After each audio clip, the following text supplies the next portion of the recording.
Well, hello everybody, and welcome to yet another edition of the grand old hoo-ha we call the Inworld Review. It's the 17th of November, 2013. See, I got the century right this week. What a surprise. And yes, we're here to bring you all the latest news, gossip, and chat a little bit about all sorts of things. And believe me, for reasons you will soon find out, it is going to be a very, very interesting show. But more of that later. In fact, I'll probably leave that to Tara to introduce. Meanwhile, in the greater metaverse, the world of immersive spaces on the web, creative immersive spaces, if you like, although they are used for other things too. I picked this up from Beverly at the Federal Virtual Worlds Consortium during the week, and she pointed to an article at Wired. .com or Wired Co UK in my case, and you'll have to look back for it because it's dated the 28th of October. But the title of the article is Battling Insurgency in War-Torn Nations with Immersive 3D Grids.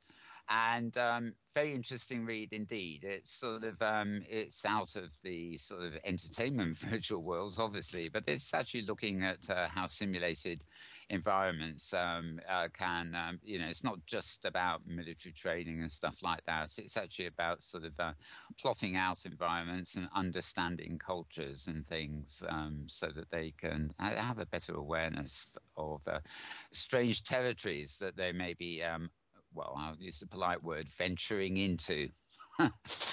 And of course, we do know from even places like Second Life that outreach, diplomacy, is practiced in virtual worlds quite a bit too. They're a perfect platform for that, really.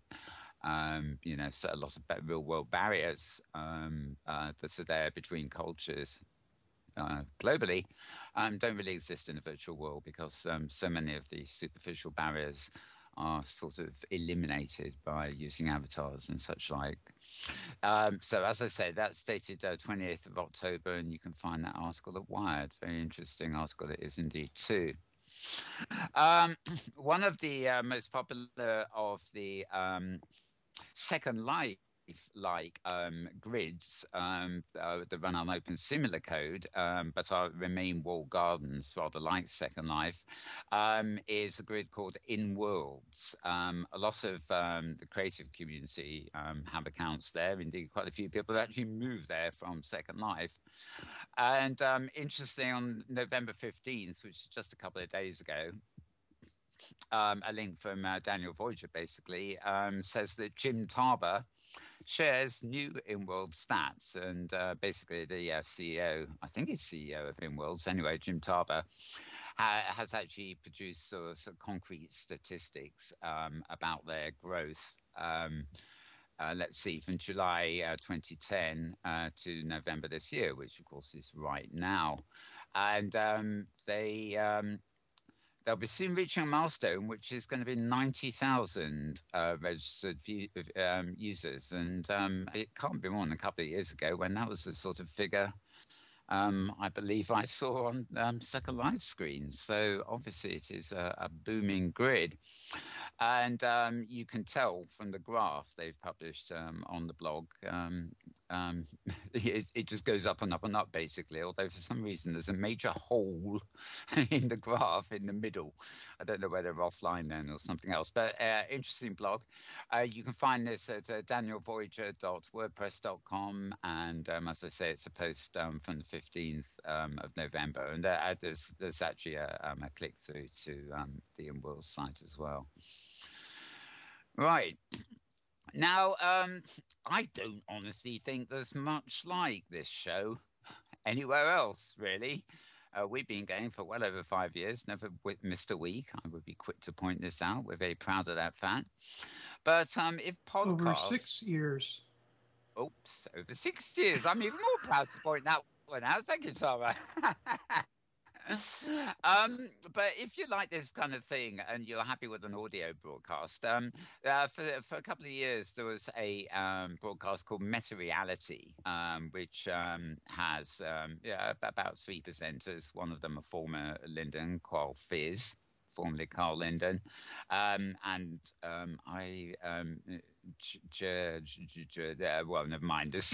Even our friend Drasta Dupre has on occasion been one of their hosts, and they came back this week. Basically, you can find them at Meta Reality Podcast, written as all one word, .com. And the latest edition is called Weak Source. I'm not quite sure where they got that name from, but they discuss inevitably. They've made a comeback, talking about Second Life's terms of service, or rather changes. And interestingly, this edition of the show actually extends well beyond what we call the metaverse. I think they're looking at the release of PlayStation 4, the obligatory Oculus Rift, and Snapchat, and various things on the web too. They've they've got a pretty full show there, obviously catching up from several months when they've been off the air. So hopefully that's back as a regular program that you can download as a podcast and listen to at your leisure, even if you don't get to watch anything, so to speak. And sorry, my machine is sort of freezing here. Okay. And yes, the final note actually really here comes from Hypergrid Business. Maria also mentions how Inworld is prospering, and the sad fact that one of the OpenStream grids, 3D will be closing down in November. But there's a lot of new grids opening up, and it's obviously the occasional one closes. And I believe they had about 4,000 users or something like that. So they weren't a microscopic grid, but they weren't the biggest. So that's a post from Maria. And I'm just checking my other feeds here too, just to check that I haven't missed something where I didn't open the link for you. Sometimes it's a quiet week, and sometimes it's a busy week. No, I think I've actually pretty much got everything we need there. So moving on to more specific things. Yesterday, I was very privileged to be asked to co-host the final closing ceremony, as it were, for the 48-hour machinima contest. Now, you have heard in recent weeks about this here. We've had Melissa or Panther. And she's actually in back chat IM to me now, so I think I can safely say that we are going to get them. Anyway, we did a broadcast yesterday. We showed all the entries, some very fine entries, and at the end of the show, the audience award was voted on by those attending. And I'm pleased to say that Mary Wickentower's entry, which was a wonderful silent movie sort of tribute, with very silent movie music and like these screens with text on that came up and told you what was going on. Very, very different sort of movie. And actually, the first time Mary Wickentower had directed, I mean, she's directed her own movies, obviously, but it's the first time she's been with a team and actually had the role of director. So very good work. That, however, was the audience award. There was a team of 3 judges. Actually, the only one I can remember is Tony Dyson, of course, the guy who invented R2D2. And they were scattered all over the world, and Tony in particular, I think he's in Singapore or somewhere, and there have been internet problems due to weather. So the actual final results from the judges hadn't been fully collated, but they are going to be on their way to me during this show. I've actually got Melissa, who can't make it today, in back chat here, saying she's going to Skype me the details of each award as we're on air. So later on, as we go, hopefully they'll be with me in time for me to make an announcement. For technical reasons, I'm not allowed to announce them until they've been published on the 48-hour film project site, if you catch my drift. So hang on in there. With a bit of luck, I'll be bringing you the news on that. So I'm going to sort of dig around for some Inworld news and stuff very quickly. I'm going to change my browser tab, so to speak. And while I'm doing that, I think it's time for Tara's take on the week. So welcome, Tara, and I'll hand it over to you. Well, thank you, Mel, and good to be here, and greetings, everyone. And after a bit of a drizzle this morning, the sun has come out here, which is a good thing in the RL Sim, because I have some deck construction going on at the moment, so if you hear what might sound like hammering or a skill saw in the background, it's me. It's coming from my RL Sim. Sorry about that. Uh, anyhow, I'm surprised, Mal, you didn't mention the article that ran this week about uh, Philip, former Linden, a high fidelity Oh, virtual world yeah. project. Sorry, I will interrupt there.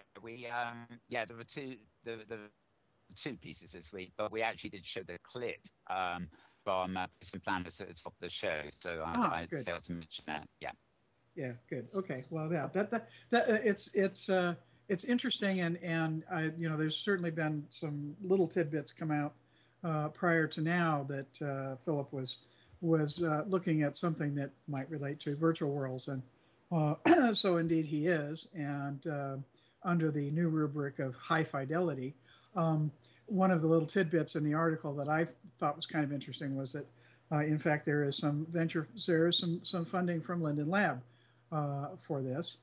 There was some, and it also involves they're doing testing with things like um, Oculus Rift and the Leap device and several other items. And it's worth tracking down the articles on those. I think because obviously Philip's history with having been the founder and creator of Second Life, makes what he's exploring interesting all by itself. And of course, there's that interesting word again.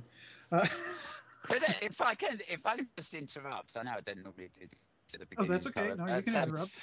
one of the I did fail to mention that, and it's actually in the clip we showed at the top of the show, and we showed a new clip from High Fidelity itself using Ryan and one of his colleagues' avatars. The interesting thing about the Prison Planet. Coverage of the news is that they actually revealed that Second Life is invested in high fidelity, but so Google. And that's big Oh, right. news. Yes. If Google are putting finance into this, then something's happening. So sorry, but I thought I'd mention Yeah. that. Yeah. No, that's definitely an interesting note too. Probably it's one of those things. Don't get too excited yet. The article, in fact, indicated that Philip had indicated something like a couple of year timeline on this. So obviously they're not trying to rush something out the door in 2 seconds. Another interesting bit on that is that in addition to looking at other forms of input to enrich um, the nonverbal communication options, which is obviously has always been a limitation of Second Life. They're also looking at distributed computing as far as how it supports itself and how it, how the all the server related stuff happens. So they're looking at some pretty forward thinking elements to that as well, which I thought was intriguing. I also at the same time signed up for the alpha, which you can find if you look at the High Fidelity site. By the way, it's the site name you're looking for actually has been changed not to HIGH Fidelity.com instead of the original high dash fidelity. And yes, I gather that an obligation, if I get the alpha, is I contribute to the building time. In other words, I have it, when I'm idle, my computer will be somehow helping build this multiplex of channels that will power the world. But Yeah. that's all I know at the moment. Yeah, well, and that's actually what was described as the mechanism they're working on to provide the computing power. In fact, is that idle time, and certainly there's already in place, completely independent of that, devices that do tap idle computing time by by personal choice. There's a site that I've been a member of for a year or two now, that supports research. There's a lot of research and like medical research, cancer research, all clean water related, that has a rather high demand for just sheer number crunching. I mean, volumes of number crunching, and you can sign up, and your computer then is used on the your extra computing power can be used in time periods you specify to help support that. And certainly, and the nice thing, one of the nice things I like about it is you can set it up, and if you start using your computer, then it automatically reduces or stops doing anything. But if you're idle, or you're not busy at particular times of the day, but your computer is on, then then it'll kick in. Anyway, they're looking at that sort of method or something along those lines for supporting a virtual environment. So wait and see. give them a couple years, and who knows what it'll look like. But also coming down the pike. Now I know that for at least Mal, and I'm sure for others, the game Myst was a significant gaming experience, but also kind of an immersive environment, even though it was a game in that sense and not user created. Well, it turns out that the folks behind the original Myst and Riven, Cyan, have just successfully completed a Kickstarter round of funding for a new game called Abduction, an all-new real-time first-person adventure. Harkens back to the spirit of their earlier games. Abduction will resurrect the incredible feeling of suddenly finding yourself in the middle of a new world to explore, discover, solve, and become part of. Their expectation is mid to late 2015 for release, but they are, while they have achieved their basic Kickstarter goal, which was 1.1 or 1.3 million, they are still they're doing stretch goals right now, and so you can still go pony up anywhere from $1 upwards. And at a mere $25, you will get a downloadable copy of the game when it actually releases, if you're willing to commit $25 now to something you won't get for a couple of years. Anyway, very interesting to see that. Very interesting. Yeah, I thought you might be interested in that one. Your mention of Carl Linden, to shift gears here, brought to mind an item that I hadn't put on my list. There was, some of you may recall, a project here that actually started, a year and a half ago, when Mesh first came out, and designers very quickly discovered the limitations of Mesh as far as clothing and getting Mesh to fit all the variations in people's body shapes. And after the lab didn't show great interest in pursuing a deformer that would allow garments to deform in keeping with all those variations, there was basically a user-driven project which the lab agreed to support to create a mesh deformer. That Carl he'd actually done a rough thing, and they agreed, yes, this was outside funding, that they would do it. It's been in the JIRA with discussions going on ever since. Well, it's one of those, it's stalled. And it's interesting, it'll go very quiet, and there won't be any discussion at all for a while, and then something will kick it into gear. And what kicked it into gear this week was somebody posting a comment and making a kind of snarky remark about where one could also list one's marketplace items outside of the marketplace. Linden Lab decided to remove that one, but it yielded a bunch of discussion, and someone making, I think, the very valid point that there was real money put out for him to develop it, on the understanding that the lab would plug it in, and it was all done in good faith, and the labs dropped the ball. So anyway, I thought you might be interested in a little update on that. Before we move into the really interesting news for the week, it seems that Linden Lab has decided to put a new spin on that old Chinese curse, "May you live in interesting times." And they have had a project going called Project Interesting. Well, Project Interesting has kicked out a new viewer. And you sort of have to wonder where names come from. And I suspect where this came from, the name came from, was that part of Project Interesting had the assignment of doing stuff with interest groups, interests, which you can list in your profile um, on the web, the web, my Second Life thing. And the second piece of this became the Project Interesting Viewer, which is just now available as of Thursday as a release client, as a release candidate. And to cut to the chase, if you were watching during the opening videos, I hope I'm still active here. I'm seeing, there we go. Now my mouse moving again. My avatar wasn't moving on my other screen. Anyway, are you in an interesting view by the sound of it?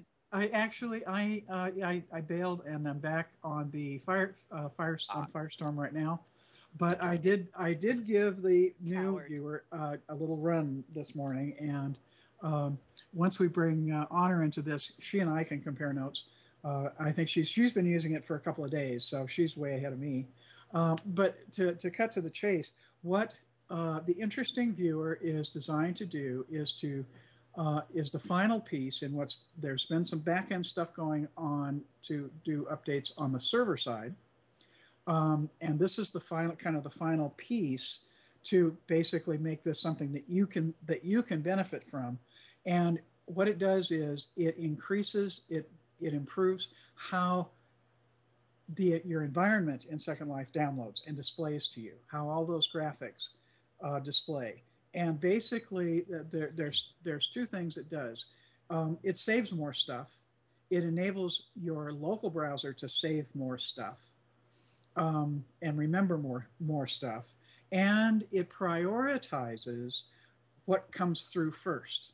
So that instead of, you've had the experience of, stuff way off in the distance reses, but you're sitting in gray boxes. That won't happen anymore with Project Interesting. What's closest to you is what's going to pop first, and then it will fill into the distance. And a second piece of this that I thought was really interesting is there's that word again. In addition, if you are going to a brand new location, it actually the communication between the asset, the servers, and you determines, first off, this is a brand new place. And so the server only has to get that information once, and it says, oh, okay, then we're going to prioritize in this fashion to bring you this new location, which you have no record of at all in your browser history. So and my initial impressions are very positive. And I'm sure Honour has some other thoughts too, but so we'll talk about what the experience is like and how interesting it is here in a few minutes. Indeed, we will. Yes, indeed. Okay.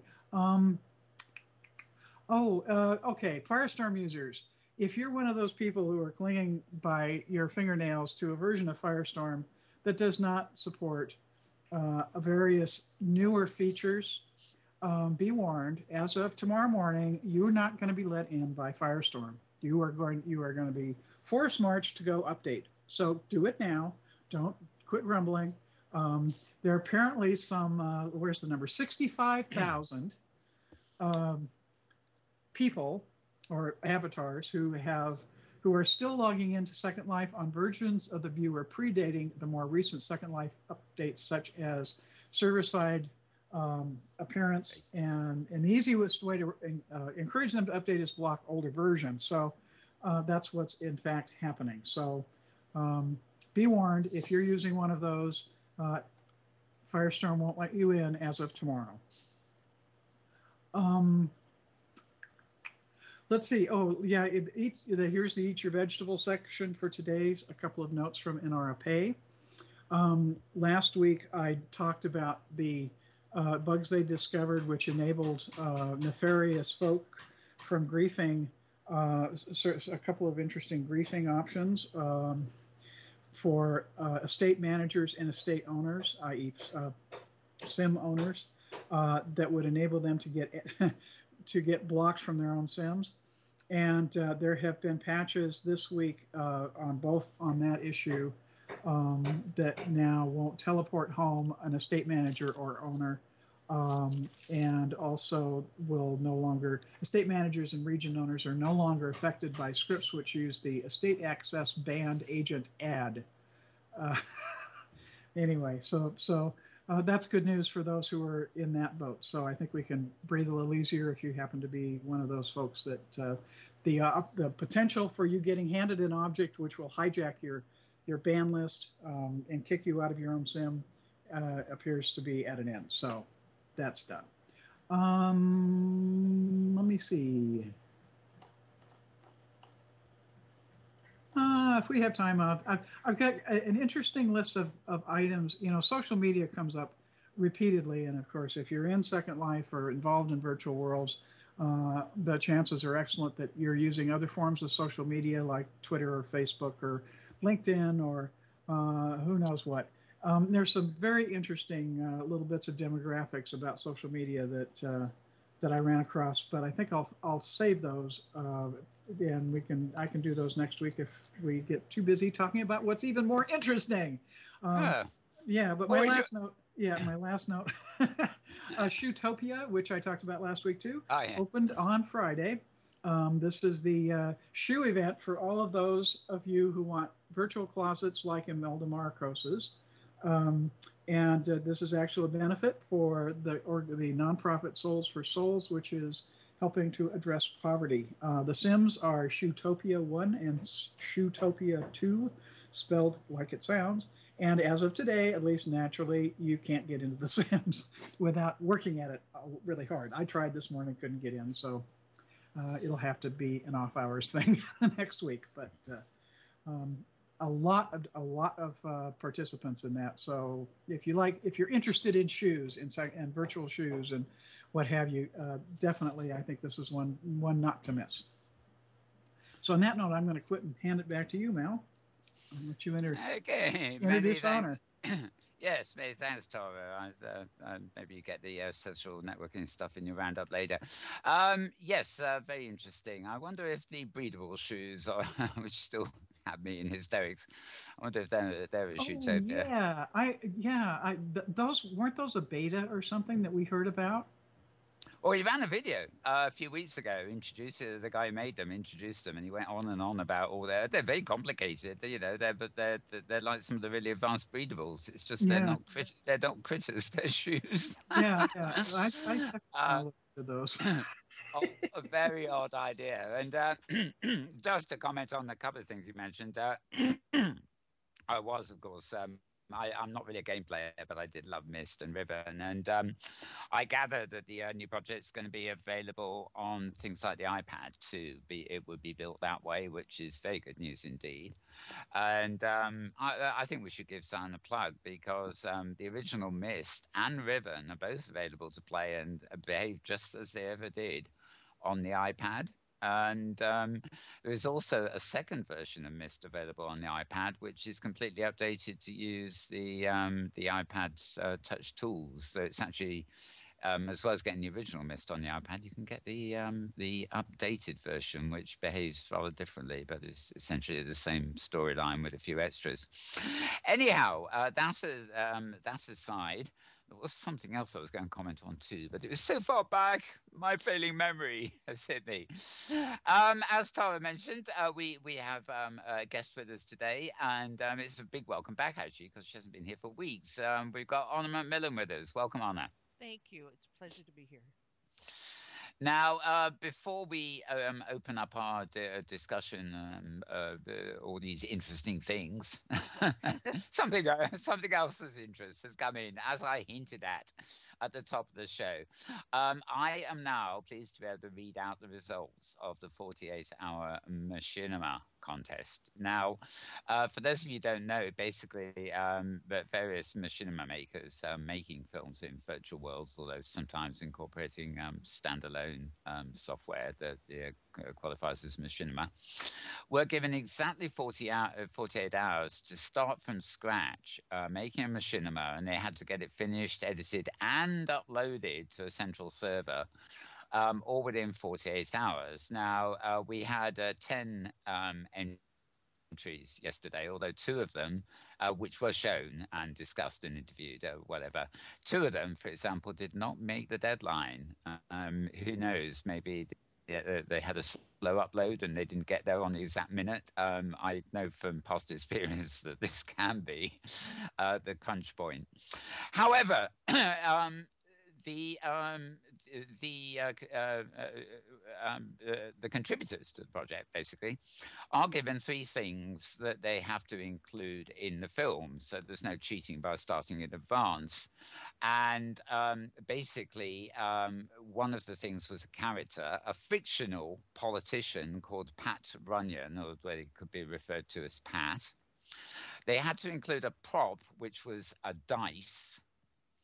And they had to include in the script the use of a line that says, "You just don't get it, do you?"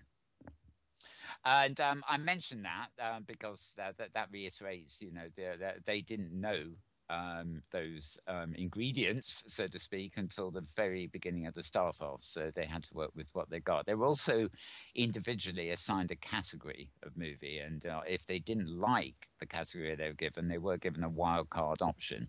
But they weren't able to retract the wild card option if it turned out to be worse. So anyway, we have the results in, and I mentioned the criteria there just so that you will maybe better understand the results. And I'm going to read them out straight. Melissa has sent them to me in Skype, so I'm going to just go through them here, and we can discuss them as we go. The best use of character, which was the politician Pat Runyon, went to a film called Political Stupidity by Chimart Brave Adventurers. The best use of the prop, dice, went to a film called A Dicey Deal by Idea Juice Studios. The best use of the line, "You just don't get it now, do you?" Again went to Idea Studios for the film A Dicey Deal. The Best Costumes Award went to Team Wickentower. That was Mary Wickentower's team, and their film Bunny and Claude. No, not Bunny and Clyde. It was Bunny and Claude. And this actually was the wonderful one that I mentioned earlier that was a sort of a tribute to silent movies, and the first time she directed, of course. The Best Choreography went to a film called 48 Crazy Chickens by... guess what? The Crazy Chickens. The Best Sound Design Award again went to A Spicy Deal by Idea Juice Studios. And the Best Musical Score went to a film called Dish It. Actually, that's DYSH, it, I believe, by a company called Machinometrics. Right, and just scroll down here a bit. They haven't ended yet. There's rather a lot of them. The best cinematography, now we're getting to the serious stuff, went to a film called Unplugged by Graylin Studios. And I'll just interrupt here to mention that we will be showing that in the machinima section later. It's one of the first of the contributions to have actually appeared on YouTube publicly. So I'll probably show all of them during the coming weeks, but we will be showing Unplugged a bit later by Graylin Studios. And they too, Unplugged by Graylin Studios, won the Best Editing Award. The Best Writing went once again to A Dicey Deal by Idea Juice Studios. The Best Acting, once again, to Unplugged by Graylin Studios. So we've got a good one later, haven't we? Best Directing went to A Dicey Deal by Idea Juice Studios. Runner-up for the Best Film was Unplugged by Graylin Studios. The Best Film was A Dicey Deal by Idea Juice Studios. The Audience Choice Award As I mentioned earlier, in first place was Bunny and Clyde by Team Wickentower, Mary Wickentower's film. And the in second place was Unplugged by Grayling Studios. And in third place, who didn't get any other awards, was Resident President by Jewel Theatre. So, yes, I'm surprised no awards for her and the others. But that's life. Those are the results. So, I'd like to offer my congratulations anyway to all those who took part and all those who subsequently won. And it will, of course, all return this time next year. Hey. And a So, congratulations to all the teams for competing for the yeah. for the mad dash to produce a finished product in 48 hours. That's a pretty amazing thing given all the details that go into producing a machinima. Indeed. Now, while we're talking about machinima, I do actually have some very sad news. There is a machinima maker. He was actually a Native American by descent.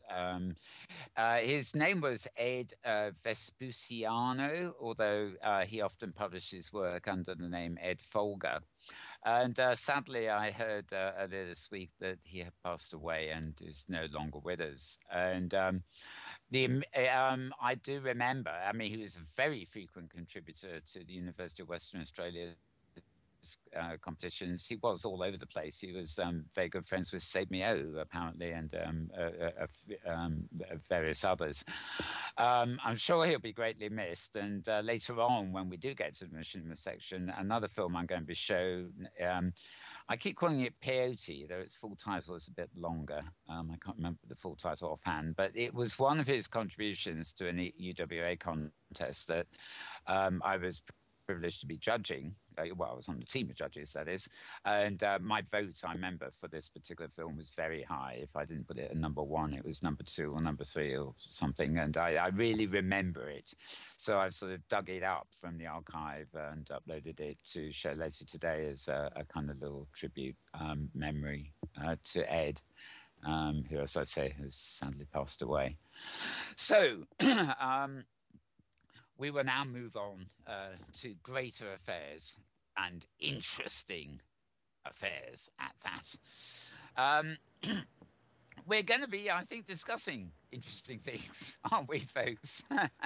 In fact, I think that might actually be a very good place to start. I don't know where Linda Labs came up with this name, but it lends itself to my dialogue and everybody else's dialogue too. And I must admit, watching Torley's promo at the beginning, it was a sort of, well, in this new viewer, you will see what is interesting first. Well, that is the genesis. That is the genesis of the name of the project and the viewer. My understanding of it is that the idea is that it prioritizes based on interesting, and interesting is what's immediately around you first. So that's where the name came from, or at least that's my understanding.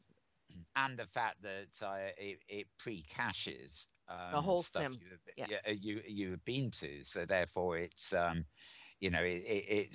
it's like your teleport history. It's saying, well, you're interested in those places, and presumably for as long as the cache can hold it, it will hold anywhere you've been already in cache, so it sort of appears immediately. Good stuff. Now, you've actually been using it. I'll go to the user experience. I have read reports that the Mac version seems to be playing havoc with some things, but by and large, I gather the Windows version has crashed a few times, but it's stable. I haven't tried it, I hasten to add. I'm looking forward to, I assume Firestorm will also become interesting very shortly. It'd be interesting to have an interesting Firestorm. That's what I want. Sorry, couldn't resist. I'm going to be at this all night, aren't I? But I know that you, Anna, have actually been using it for a couple of days. And of course, we know from the nature of your blog and, the everyday, I know, two destinations sometimes, for what you do, just taking the photographs of Sims you visit and stuff, this must mean a much more accelerated experience. Oh, huge! It's enormously beneficial to me, at least, because I various points, I've threatened to have a title above my head that said "Res, damn it."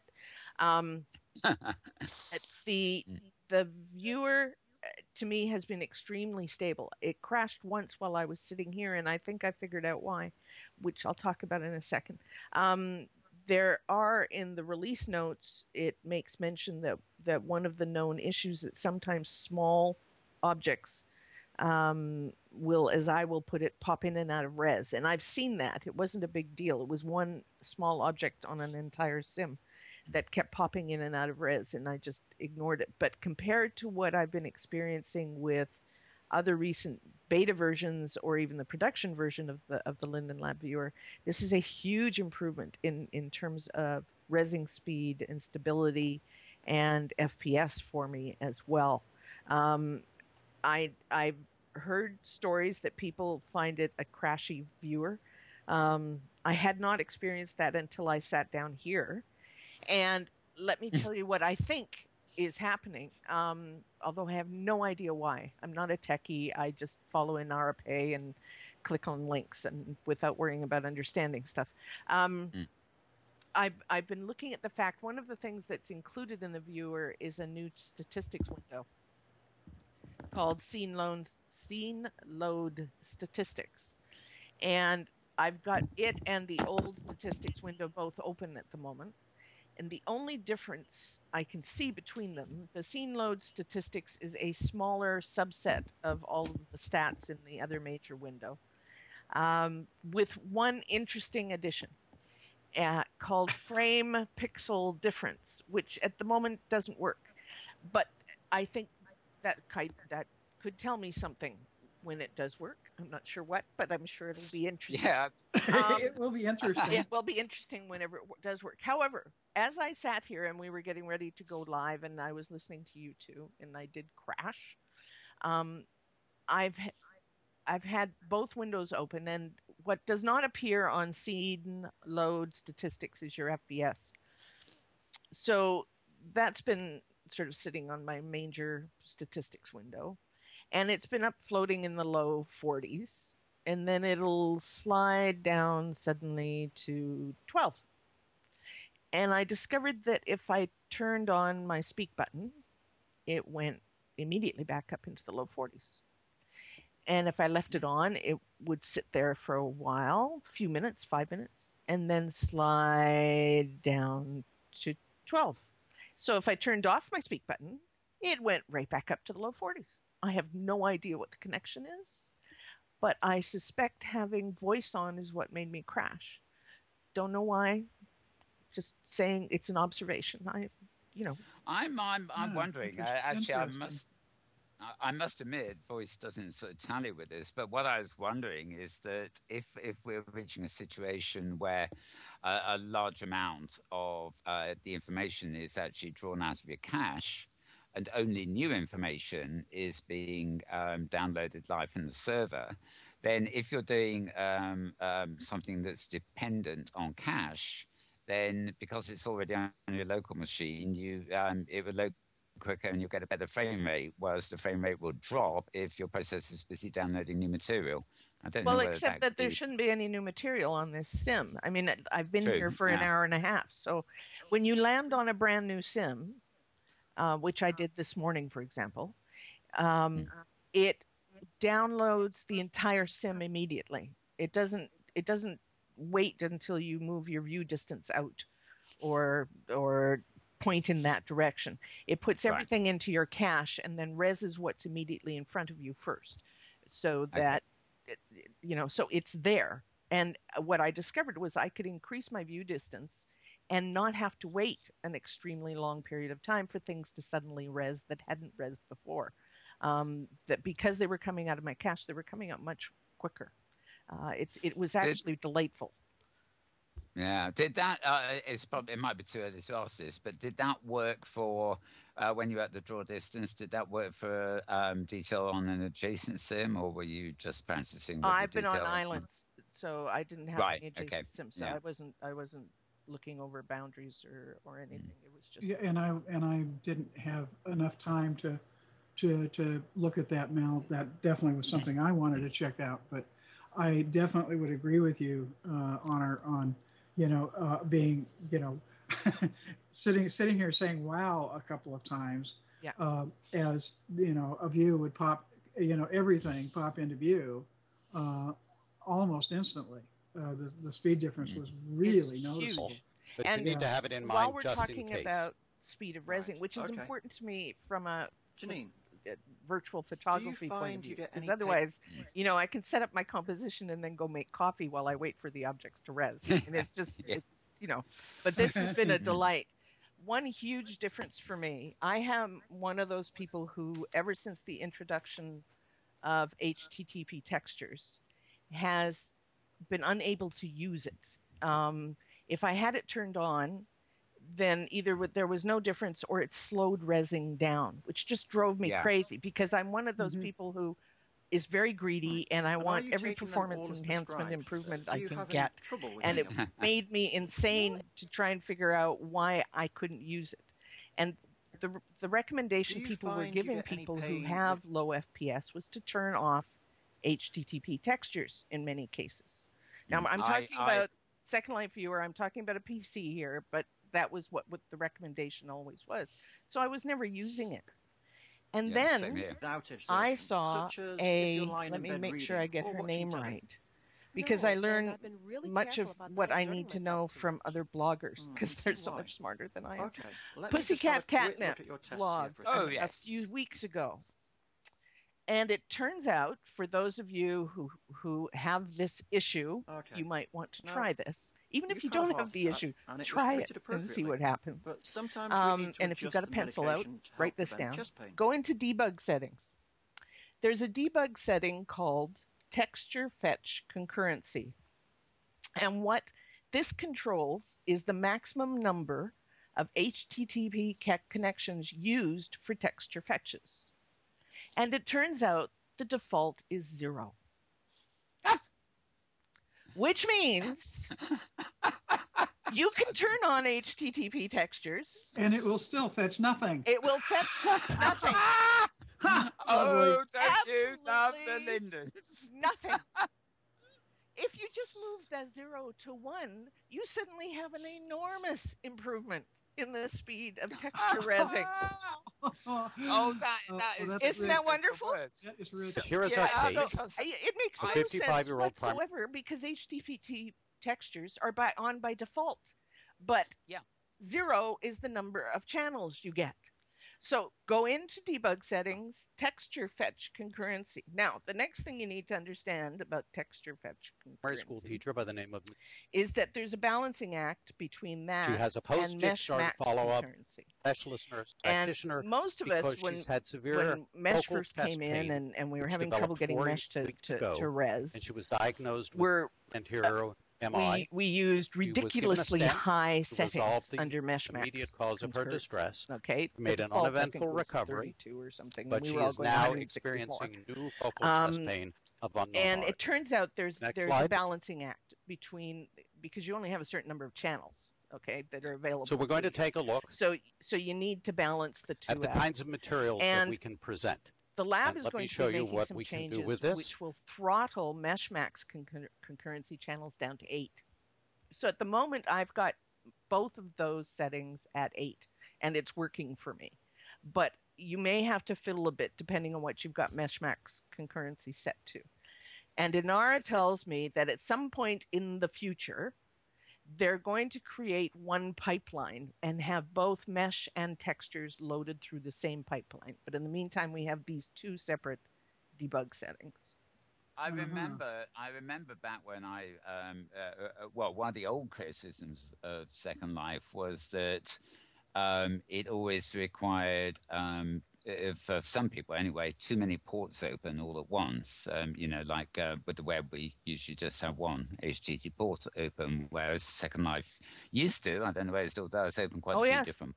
Oh, yes, you do. And I'm laughing at that texture thing being set to 0, because I had the same thing as you, but I didn't know this. But I have never, ever since I tried HTTP textures and found myself in a complete nightmare and not resing at all, I just turned them off. And I've been using normal imagery textures. I'm just there's a boggled very by easy that. solution. You just turn the default off of 0. God knows why it's set to 0. I'm not entirely sure. But for everybody, once again, it's called texture fetch concurrency. Go in and see if you're set to 0. If you are, change that and turn HTTP textures back on and see what happens. Great. So maybe I'll Suddenly get faster you can again. see things. Yeah, it's magic. Yeah. It made a big difference to me anyway. Yeah, and that's in all viewers. I take it. It's not just. I assume debug settings are the same across all viewers. I assume. Well, I have just looked in Firestorm, and indeed, it was set to 0 in mine. And I'm not sure if I've got HT. I'll have to look and see because I've encountered the same thing, and I think I had turned that off too. I've never done it. I've never done anything with the mesh max concurrency, so I'm now just scrolling up here to see what that's set at as a default in Firestorm, having never done anything to it.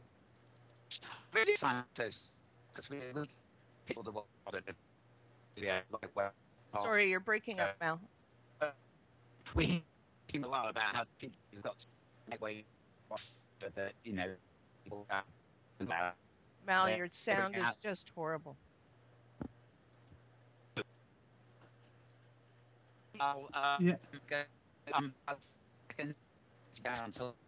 Yeah, Mal, we can't. You're incomprehensible.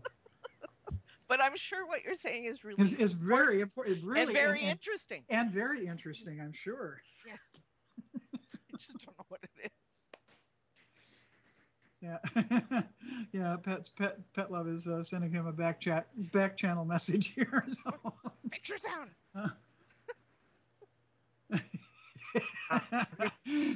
And her comment is interesting. You can't talk about interesting without this interesting problem.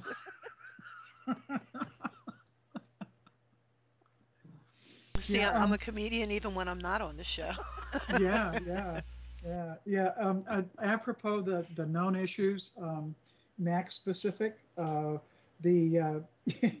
there's 2 items that I find here. One is that maximizing the viewer leaves garbage on the screen. Yep. They don't specify what kind of garbage, but garbage is garbage. And the second item is renaming. This one is really interesting. Renaming an object or clothing item in inventory results in automatic wearing. Oh, cool. Be warned if you're using the interesting viewer on a Mac and you decide to rename a house. Yeah. Because you'll be wearing it. You could be wearing it real soon. I have to say this is one of those developments I'm really excited about because it has already made a huge difference for me. So I'm very pleased with this. Hopefully, okay, Mac. Now you're still. Yeah, you're still garbled. I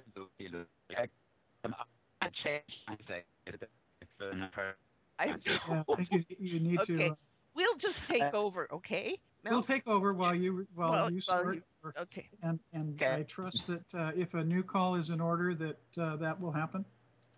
Okay, let me talk briefly about some interesting destinations. And I'm going to start with one that's actually about to disappear, and I have a reason for that. I don't usually do sim death watches.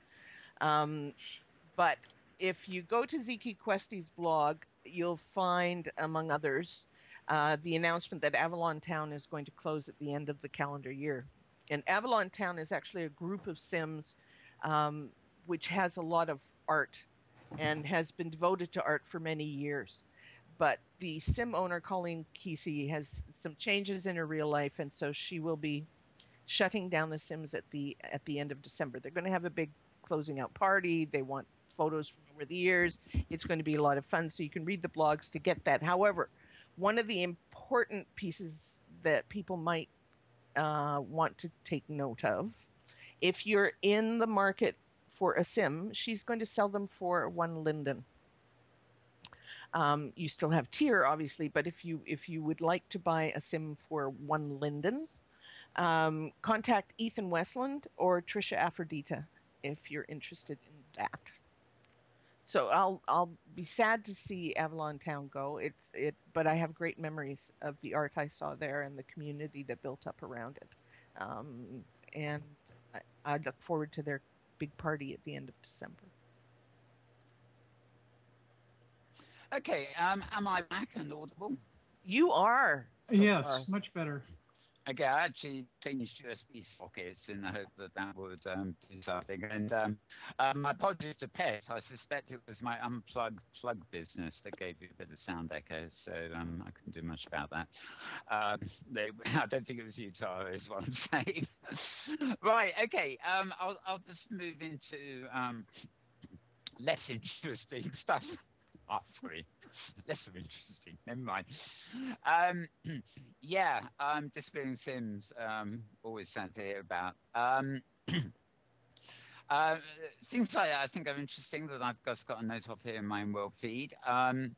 In 3 days' time, there is a Toys for Tots breedable fair and expo opening. And this actually is, it's got breedables in it, which will be fun for some of us. But this actually raises money in real life for toys for underprivileged children and things. So, the contributions go to a greater charity out.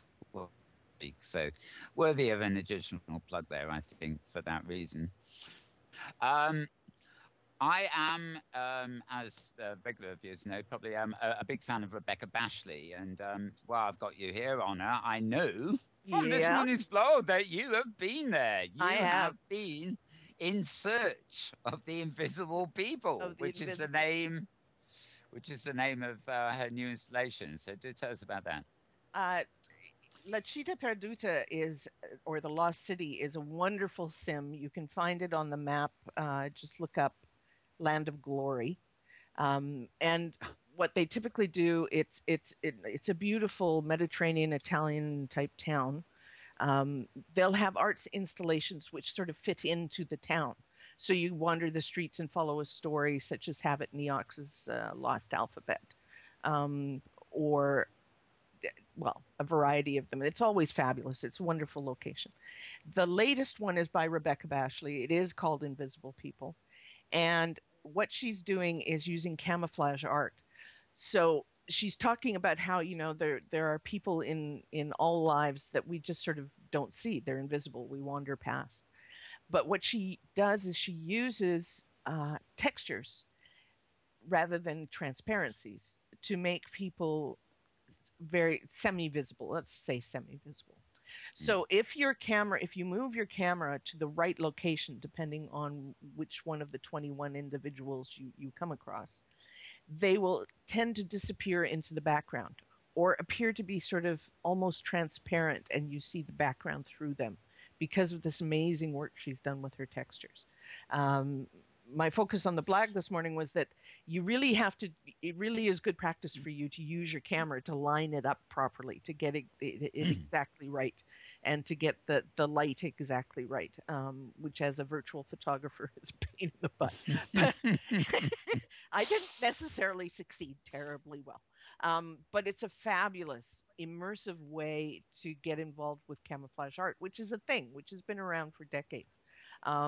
But it's nice to see it in the virtual, and she's done an extraordinary job with textures. So again, you look for Land of Glory in the map and teleport over. And if you find all 21 of her individuals, and she gives instructions in a note card on how to prove that to her through photographs, she will send you a free piece of art. Oh, yeah. How nice. Yeah. So you can own something by Rebecca Bashley. Cool. That sounds like it's well worth doing. It is. Yeah, that could be a real fun thing to. I mean, I was thinking when we were talking about the interesting project, how interesting it will also be for machinima makers, of course, because they're forever having to wait for things to res, and it's not always just a still scene. Mm-hmm. It's the sort of panning around thing. But going back to Invisible People, the photos I've seen of it, largely yours, although we did have a short clip, I think it was last week. is, it looks like it's made for machinima, not so much just because of what it is. You can imagine moving your camera around and getting nice optical effects as you, observe the people from different angles, including complete invisibility. So it could be an interesting visual experience from machinima too. So yes, I definitely must. I always say this. Definitely must you find have time to get go over there. see. Exactly. You must go see. Exactly. Another one that I think you need to go see, because it's so cool. I don't know if everybody knows this, but there's something called Adirondack steampunk. Now yes, you mentioned this earlier. I hadn't heard of it. Well, I don't know that anybody has. I think she just created it. It's go to the Adirondacks. You got cabins and mountains and Adirondack chairs and steampunk. It's very cool. You'll find it on a sim called oh God. Sorry. It's not even just Inworld that I click on things I shouldn't. You'll find it on a sim called Fender, like the guitar. It's Jasmine's Hollow, and the other part of the name is the Dirty Grind, because there's a lovely steampunk club up in the air. It all is deserving of exploration. The cabins are rented, so don't go into them, please. They're private homes. But you are welcome to visit the town and wander around and look at all the cool stuff that falls under Adirondack steampunk. Great. We should. Yep. I'm making a mental note. Fuck it. How do I pronounce the beginning bit of that? Adirondack. Adirondack. I think this is right. You were talking about something earlier that's before we went on air that struck me as very American, and I couldn't figure out what you were talking about. Something to do with places and decks or something or other. So anyway, various there in the eastern seaboard there are several different names attached to the mountain ranges. To the mountain ranges that the mountain range that basically runs kind of up and down the East Coast. Yeah. And in some places it's called the Appalachians, and in some places it's called the Adirondacks. And to those who live there may actually be a distinction between where one ends and the other begins, or there may actually be a distinct juncture. And I have never studied. It's funny living in the Pacific Northwest. The first time I visited the eastern part of the United States, and made acquaintance with, met the Adirondacks, actually, was what I saw. I had to suppress a certain amount of chuckling, because what is referred to as mountains in the eastern U.S., we would call foothills. Mm-hmm. Yeah. It's nice country. It's nice rolling country, but it's foothills. It's not mountains. It's like that. Yeah. What is the mountains to the locals is not mountains to anybody else. Yeah. Well, then mountains are our local hills. We got to call them something. Yeah. Well, everything is relative. I mean, I know the same thing pretty much is true in. In Great Britain, where things get called mountains over there, that I would look at and say, yeah, those are nice foothills. Based on... Well, then you need to go to Saskatchewan, Tara. Yeah. Saskatchewan built its own mountain out of garbage and then covered it in dirt. Because Saskatchewan's in the middle of the flat prairie, but they actually ski on it. I mean, it's... I suppose if they've dumped their bloody waste there, they might as well use it for something constructive. Exactly.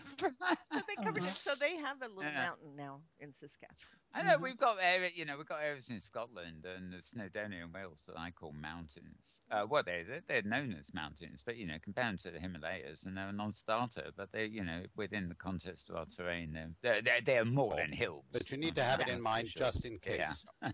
Right. They're more than hills, but maybe lesser mountains. Who knows? Do you find you get any pain without next on my such as if you're lying there is Inworld Lovecraft Festival 2013. Now, the link I've got here actually is I always have your blog up, Honour, but I also I'm forever with. There's a couple of other blogs I go to.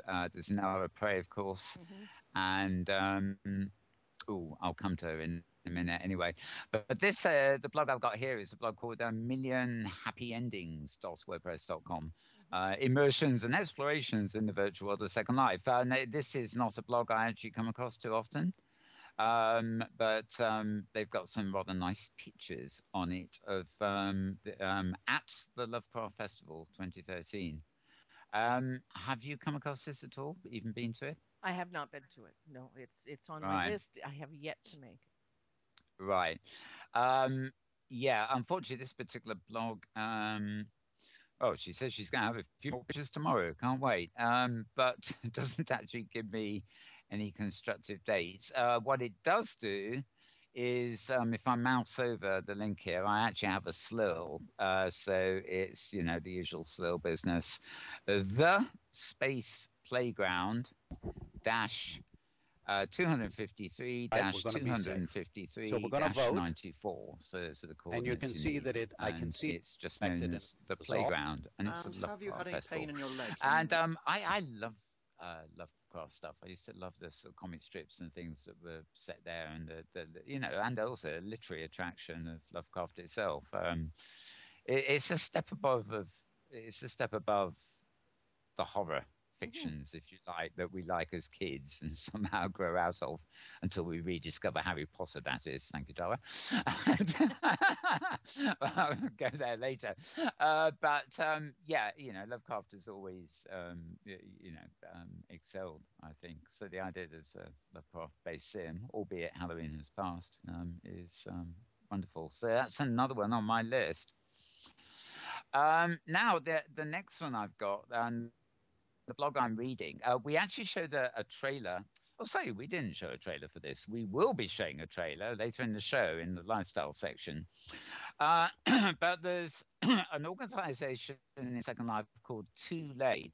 That's the letter, number 2, and then LEI. Oh, good. You know about this, honestly. We can talk about it now.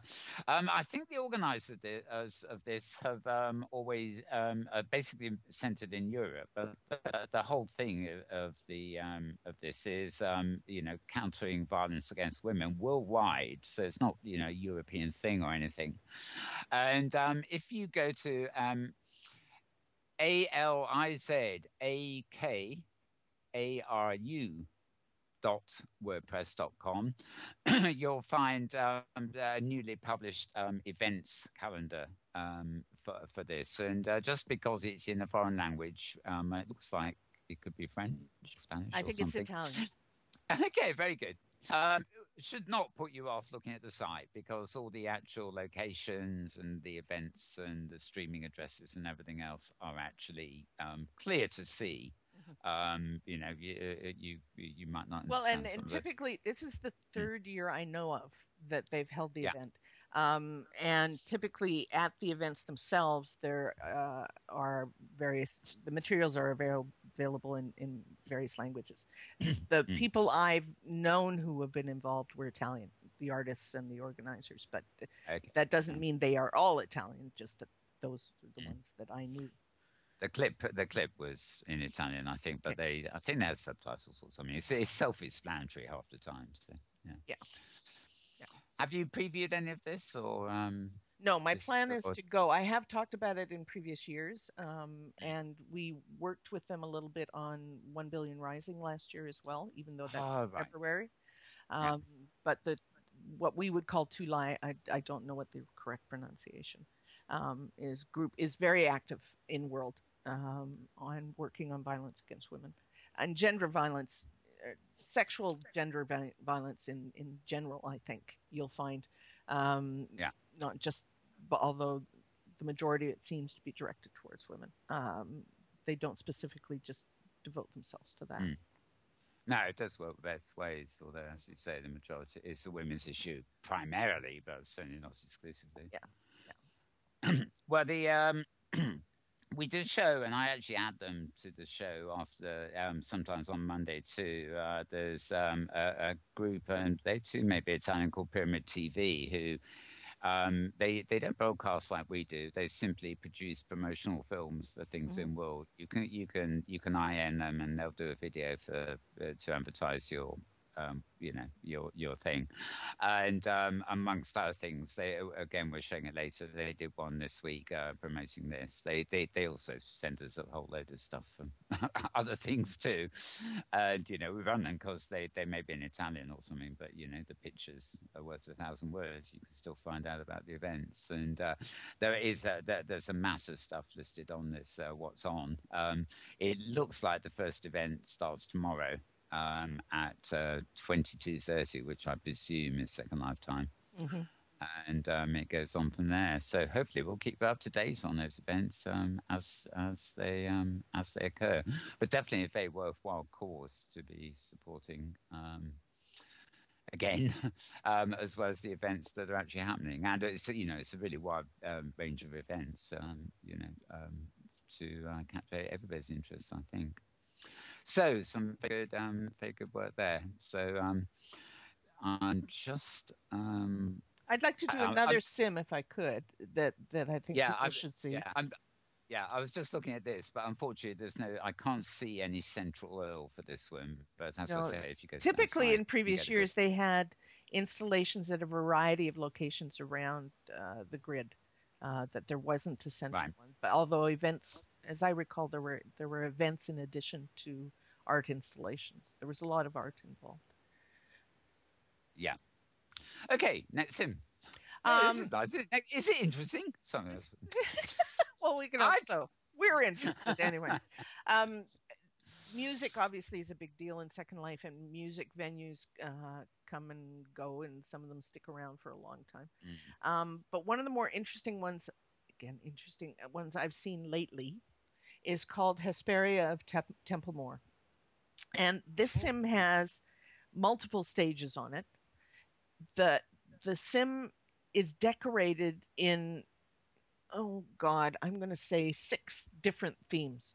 And yet they all seem to work together. There's steampunk and New England and urban grunge and fantasy and circus. It all just sort of melds, and there's different stages. And it's for live music.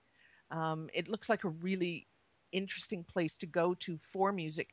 But if you like landscapes and you like to take photographs, then go visit the sim called Music Isle, and it's spelled MUZIK space Isle. And the build is known as Hesperia of Templemore. She has a Facebook page. I don't actually use Facebook, so I can't give you the link, but you can get the link from the sim. There's lots of information on it, and it's one I think you should go visit. Great. I've heard of that. Have you posted a blog on that? Yes, I did. Yeah, I think, I knew it was very, very familiar. So you read them, you just don't actually go visit any of these places. Yeah, I'm too fees to go anywhere. Yes, it's terrible. I'm a sad man. They said get a life, but I can get a second life. It's ridiculous. But that's a great thing about your blog in particular is I remember things by the pictures as well. So I'll see one of your. Let me give you another. I'll see one of your. You have to go visit. Okay, put this on your list. Put it at the top of your list. You have to go visit the station. Okay, the station. That's familiar. The station is a steampunk build floating in the sky over a dead city. Okay. Ooh, that sounds cool. It's so cool. There, you set aside hours if you want to see everything, because there is so much going on in this build. It's extraordinary. And that's just up in the air before you even get to the ground. There is a teleporter which I want to own. It's a slingshot. It's the most magical thing I've seen in years. I was trying to figure out, because I take my photos sort of between 5 and 6 in the morning before I blog, so I don't have 6 hours to see everything. I go back and do the rest of my visiting. So I was trying to figure out how to get down to the ground. And eventually I figured out that you can take one of the balloons if you get tired of the Zeppelins. You can also use the fun ride, which is, I'm not a big Halloween fan, so I was trying to avoid, but it turns out it's one of the ways you can get down to the ground. I just dropped off the edge because I was lazy and fell down to the ground. But there's a variety of ways you can move, and there's this train up in the air.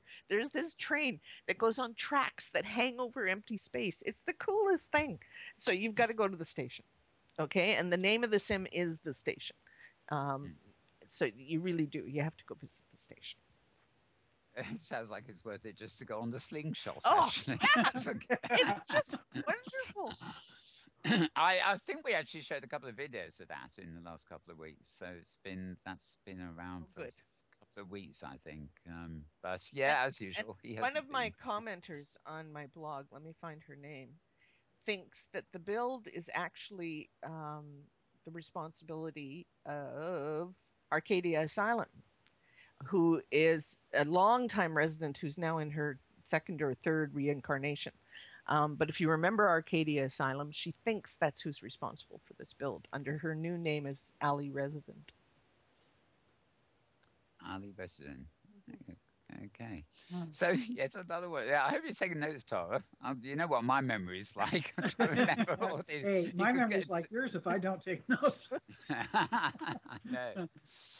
And even when I do take notes, do I go back and look at my notes? That's always the key. But yes, no, I made a note of that one. Or for if sure. If it's not on the computer screen, it's a case of now where did I put that note? You have to see my desk.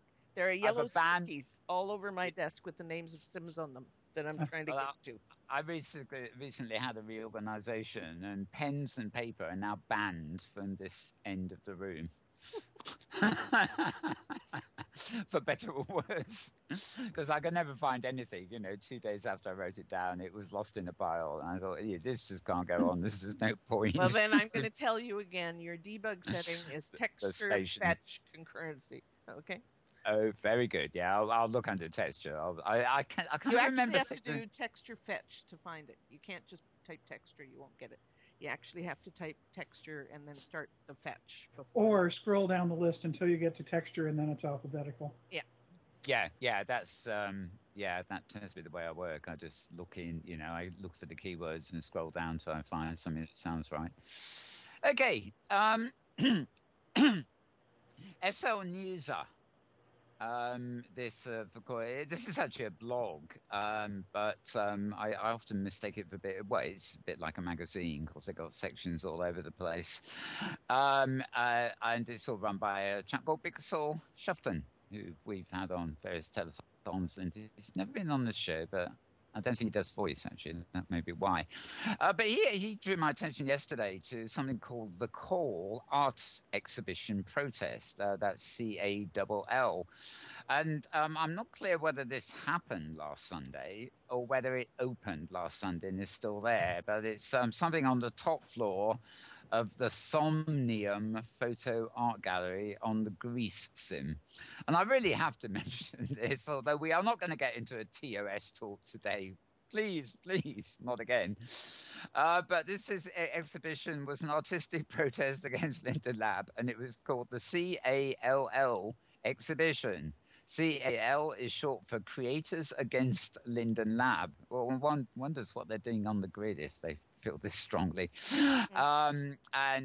Basically, a load of artists, different artists around the grid, sort of have been making and donating work specifically for the show. So I'll leave you individually to judge about that, folks. But anyway, it's on the Somnium Photo Art Gallery, but it's on the Greece sim. There is actual a sim called Greece. So we'll leave that one be. I'm sure it would be of great interest to some people. And your comment, Mel, about noting the irony of the organization name. Brings to mind a truism that some people I don't think really quite appreciate, and that is that people don't protest or complain loudly about things they don't care about. Yeah. So even somebody saying, I think creators against Second Life, these are creators who care about Second Life. They're not going to want it. Yeah. Oh, yeah. Yeah. I think so. One of those oddities. Yeah. Well, yeah. Actually, I was thinking this the other day. Very anecdote. You know. Not so much comic books, but caricaturists. You know, the cartoonists who just do one-panel portraits of cartoons of politicians, statesmen, people in the news and stuff. It's a very common feeling amongst caricatures that you know somebody will draw a caricature that makes you laugh and cringe of, I don't know, Prime Minister or something like that. But most caricaturists will actually tell you that they can't actually do a caricature unless they respect the subject. And I think there's a bit of that in this, you know. People are passionate because they're in Second Life. They love what they've got. They respect it, but that is what causes them to be a bit more outspoken. You know, because they're especially because they're participants. But we have been on this subject for so many weeks. I think it's a relief to me. Oh no, I was yes. I carefully avoided any comment about the subject that shall not be named. Yes, indeed. For now, anyway, until something more interesting happens. Oh dear, he's done it again. For viewers at home, maybe I forgot to announce at the beginning of the show, there is a competition to see how many times we mention the word interesting in this show. It's too late to count. So you can, when you're watching this in replay, you can now go back to the beginning and start again. There's no prize, of course, so whether you really want to, isn't that a matter? Oh, well, we have to come up with no, Mel. We have to if somebody actually does this, we really need to come up with an interesting prize. So you decide to reassure Indeed. I'll leave that to you two. We'll come up with an interesting prize. We'll just wait and see. If somebody submits an entry, or if multiple people submit entries, we'll be very interested in that. Of course, then we will have to actually replay the show ourselves and count them ourselves to see who came closest. This is true. Yes, I know. Catch-22, I'm afraid. Okay, then the next thing I've got on my list, actually, there's a machinima here, which I think, and I can't say to this, but I think I must have shown last week or the week before. We're back to the LEA, and there's a bill called the Portuguese Way. Have you covered this on there? I haven't blogged about it yet. No, it's on my. It's one of the yellow stickies on my desk, though. Yes. Basically, this is, I'm not going to read out all the avatar names, but basically 5 random people who by fatal chance have met in Second Life and teamed up by a common interest, art. And I presume they're all Portuguese or have a connection because the installation is called the Portuguese Way. It has been getting quite a lot of attention. As well as the machinima here, there are various sort of clips and things, and it certainly has that sort of landscape mood around it, shall we say. You know, it seems to be a tribute to either a known or a fictitious juxtaposition of... What's your next step? Did you increase the dose? Portugal. Anyway, I mentioned this because SLinquirer.com had this post... They've got an awful layout. These people can't find the data. Okay, oh, we've lost you again. And there you go. Oh, am I back? No. Adjust your mic again. I've lost him completely.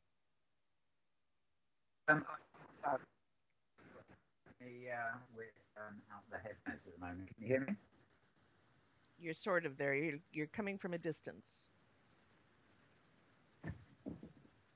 Okay. There you are. What I'll say is the SL Inquirer at that address actually has an interview with the creators of the Portuguese Way, so I thought that would be of interest.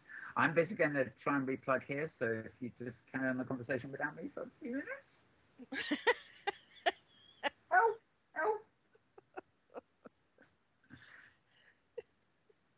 There are 2 LEA, well, there are a variety of LEA installations right now, and I think everybody should be bopping around and looking at them all.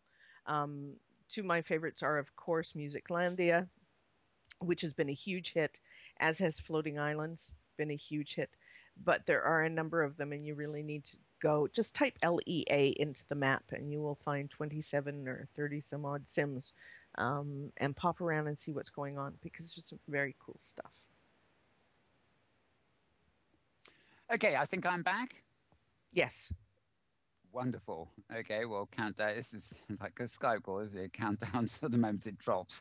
Okay, well, hopefully that's good. Yeah, there are always absolutely plenty of things to see at the LEA. And I think that we've got a clip at the end of the show from jioned where the audio isn't actually that great, but this is where the Steampunkables performance took place, if I'm right. Cool. I think all this happened yesterday while we were doing our 48-hour machinima, so I missed a lot yesterday. Of course, there is also an Inworld event later today, I believe, which is not the 48-hour machinima project, but the Machinima Expo, which is an entirely different event that Pookie Amsterdam has been promoting a lot, and I believe there's an Inworld showing of that at some location I don't have handy. So an additional thing on the machinima front. Now, this was actually, I know, yes, I think this is LEA too, if I'm not right. I believe it is. I'm just getting Oceana Planetary Park. No, that's not LEA. I'm checking it. No, this, well, yeah. It is actually. This is published on Lyndon's blog in the week, and I've got in our Pay's blog on it. It's a voyage through the solar system. Again, I haven't been there, but apparently you can move in and out of the planets of the solar system. They are lurking dangerously close to the ground. I've got a picture here which shows planet Earth by the look of it, lurking about 2 feet above the surface of a virtual terrain. But Lyndon's certainly promoted themselves. It opened yesterday, November 16th, as part of the LEA Artist in Residence series. Yes, that's on Leia 27. Yeah, and it's the work of Kimika Ying. So that might be another one to check out. And I shall probably get a photo show from Honour during the week, maybe. There are actually quite a lot. And I was Pay's blog here actually has quite a lot of pictures too. So I think basically if you're interested in the solar system and sort of extraterrestrial bodies and things like that, it might well be the thing for you, sort of as an exhibition. I've actually just opened up another Honour McMillan blog. There was a time in Second Life, she says. That was that was my blog post about the fact that there was a time in Second Life when the seasons never changed. There was one season.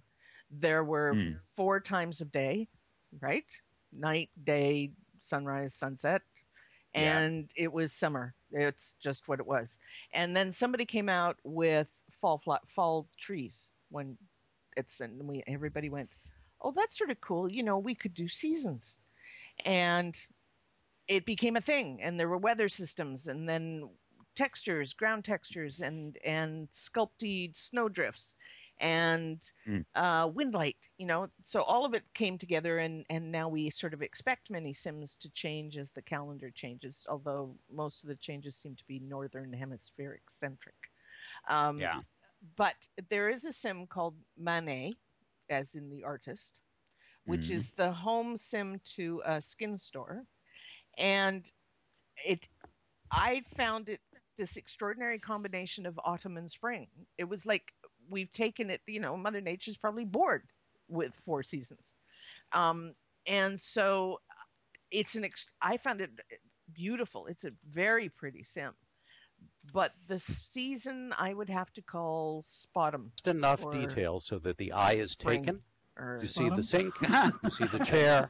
Which you see the people sitting here, but not so much detail that you begin to recognize that it's not really there. I mean, it's really, really pretty. But so at that really moment, when it all pops into place, you get this whether that was impression their intention of virtual reality. It's beautifully done. So if you want to see the fifth what are its season, advantages? It's always available. Manet.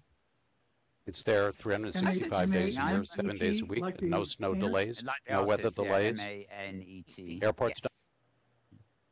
When we had a build on, it was Reaction Grid on OpenSim. Tara had a big parcel there, and I had a little parcel. And I was always fascinated by the idea of changing seasons, but by elevation, you know. So the ground level would be tropical, beachy, definitely summer, and then you'd move into autumnal kind of thing, and then it would get snowy and icy. You know, you go vertically to travel the seasons, which in many ways, you know, many parts of the world you can almost do.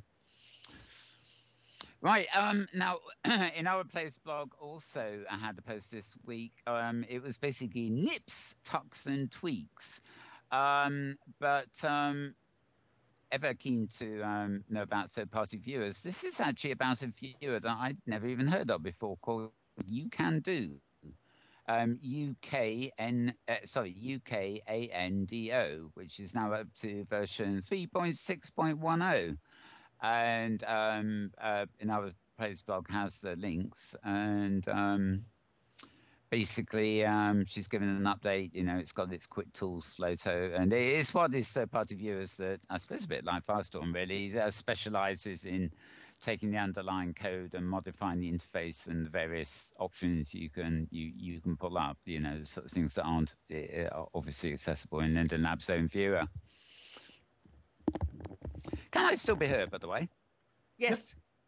Okay, it's just I'm looking at my screen in Second Life and I see no lip flap, which is rather disturbing. So, are either of you familiar with this viewer? No, never. No, I was kind of, my eyebrows raised on that article too, because I said, oh, I hadn't heard of this one. Yeah, exactly. I mean, I do remember there was a list some time ago. It might even be from Linden Labs itself, listing, you know, trying to list at least all the third-party viewers. And, you know, we know the Firestorms and their singularities and all the obvious ones, but I think they're well into the hundreds, if not the thousands. Well, they have an approval process now. So there's a list of approved third-party viewers. Oh yeah. And I wouldn't attempt to run anything that wasn't on the list, because their approval basically means this, you know, they've checked out the ways that people, you know, hack the system to be able to pirate goods out of Second Life and some of that sort of stuff. So I would assume that it's that viewer is on the approved list. Interesting. I've looked at the approved list and it's a very short list. Sorry, Anna. No, keep going. I'm going to take you back to the Machine Festival in a second. Oh, very good. Okay, well, anyway, another viewer is out there, so if you want to check it out. Okay, a few weeks ago, we're not going to talk about TOS again, but of course, Bruno actually resigned from the LEA management committee over various changes, but it doesn't seem to have stopped him creating, because this is the other blog I'm quite keen on that, not as good as yours, of course, but Kara, secondlife.com, that's Kara, Kara's Corner, Second Life Adventures. And she has a post up on Wednesday about Brano's new creation, White Balloon. Don't know whether you come across that, but that was, I think, more or less the last. Oh, actually, no, wait, this is rather interesting. The location is the station. Yes. It is. So Bryn has contributed. Okay. There's an art gallery at the top of the station. You climb this giant scaffolding like structure, and inside is an art gallery. And Bryn is one of the two artists on display at the moment. Okay, right. So it all ties together here. See, very it's wonderfully. like we know what we're doing. Let me take you back to the Machinima Expo for a second. The Machinima Expo is actually a real world thing. That machinists from Second Life and other virtual worlds will also enter because they are eligible to enter. And today is the day that the videos or the movies or the machinima are run, and you can see it through live stream. But Pookie Amsterdam is very actively involved in the whole thing, and there will be a closing party starting at about 5:20 Second Life time this afternoon on Vesuvius. Right.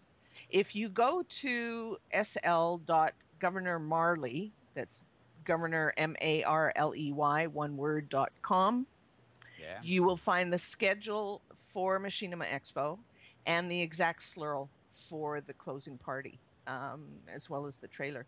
And I think it's Kieran Laval's blog, and I think he gives the link to the live stream. If not, yes, he does.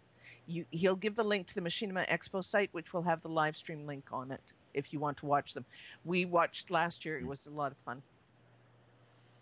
Well, that sounds very good news, because people watching on our channel, we're also live streamed. So well, there you go. About the time this show finishes, you'll be able to just switch channels auto-magically and watch the Machinima Expo entries. Last year, Pookie submitted a video of a group of us as tinies dancing. And yes, I remember. It blew people's minds, because if you watch chat, because there's all these people who've never been in Second Life, right? And I was watching artists and machinimatographers who were involved in the festival or watching the festival in the live in the chat, going, "That's Second Life? You can do that?" As these tinies danced around, right? It was very cool, and it made a big impression. It's so funny that I think two of the 48-hour Machinima Expo. And that's right. And Pet Love, by the way, Pet Love, your photographer, your camera person, was the person who filmed and edited that Machinima. So just I remember the one. Yes, of course. Yeah. Yes, and we showed it. Of course. Yeah. Of course. We rehearsed for weeks before we. Yes, very well done, Pet. Yes, amongst other things. Yeah, Mal, if we might go back just for 30 seconds. the 48 hour. Yeah, sure. 30 seconds on the You Can Do viewer and the third-party viewer list. It is on there. The third-party viewer list is broken into two parts. The first part being those third-party viewers that report errors to Linden Lab. Yeah. And then there's a second group, the following reporting of crashes or insufficient data is available to meet the ordering criteria described above. They're listed alphabetically, and You Can Do is on there with a one-liner description of You Can Do gives a whole new perspective in Second Life by using a camera placement adopted by the vast majority of third-person video games. Oh, okay. So that might be of interest to machinima makers too, come to think of it. Camera positioning and stuff. Yeah. Okay, very good. Thanks, Tara. Okay. Yeah. I've forgotten what I was saying there. Oh, yes. I think at least two of the entries in the 48-hour film contest, machinima contest, were actually very like that. There were people who worked on other platforms, and I think one team came into Second Life and they'd never been in before, and the same thing in the chat. You know, they're used to making machinima, but it's often constructed machinima as opposed to what I call inhabited, and they just don't realize the real-time possibilities of what you can do in Second Life. They think of it as a construct, and don't fully take in the acting and all the performance stuff you can do live, as it were, in front of the camera. Okay, well, I think I've gone through all my links here, except talking of tinies. Actually, we're good at segues here. Many of you will know a chap called Loki Elliott. Yes. And he has a blog called LokiElliott.com, LOKIELIOT. And he actually had a blog that I think I mentioned last week or the week before about sort of various misgivings and stuff, which was rather unusual for him. But he did actually have a blog up on November 12th, earlier this week. That would be Tuesday, I guess, entitled SL, an experiment in self-managing society, and then followed by an exaggeration, ? And it's very much an Inworld sort of type blog, but raises some interesting points, about how much relevance the environment has and how much it doesn't, essentially, which I suppose is always a question for us because we are busy promoting these worlds and stuff. So I thought you might like to check that one out too. As an interesting, let me segue to something else when you say that, which is nothing to do with Loki, just an interesting little tiny factoid.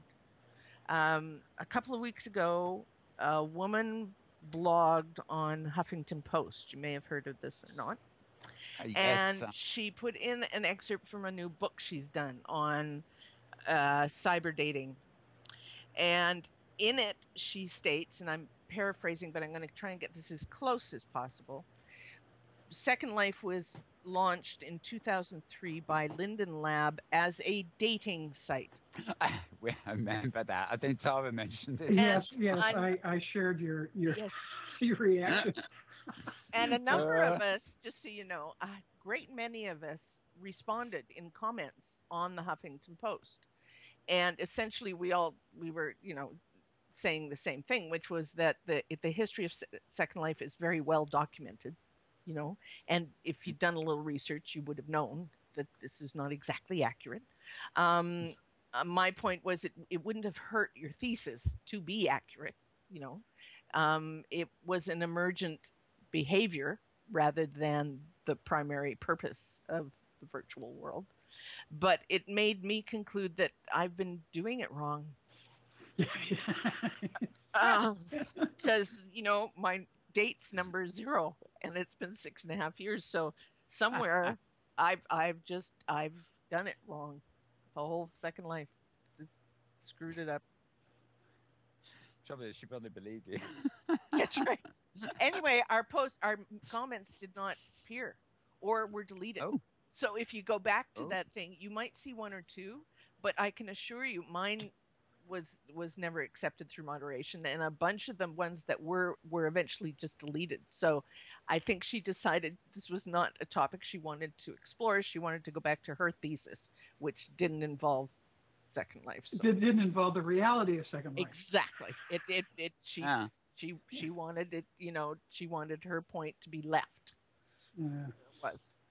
Yeah, it's really too bad when somebody kind of makes an assertion like that that's factually incorrect. It was never advertised as a dating site. Well, it isn't a dating. It's one of the emerging behaviors, right? Exactly. Yeah. Yeah. In an immersive social environment, dating happens, but that's not why it was created. Yeah. I mean, it's like, we say it's not a game because it isn't, although there are games in it. But actually, to be honest, back in the days of Linden World, as it was originally called, all the programmers are playing games. I mean, it actually, if it had the aura of anything, it was a game. Certainly not a dating site.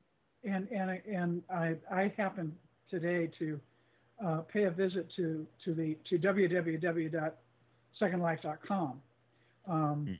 In order to get to the, because I was using a different browser, and the button, that page is clearly aimed at brand new, non-Second Life users, and the button, very prominent button, says free to play. Yeah. So, that's probably a bit of legacy from Rob's history.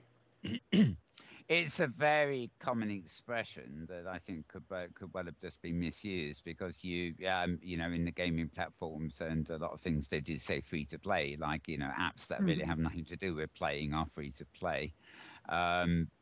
meaning you don't pay for it. But yeah, you're right that it's an accepted expression that in itself is just totally misleading. You think you could just play now, it's free or something would do the job. Just sorry, that uses play too. I put my foot in it, but you get the idea.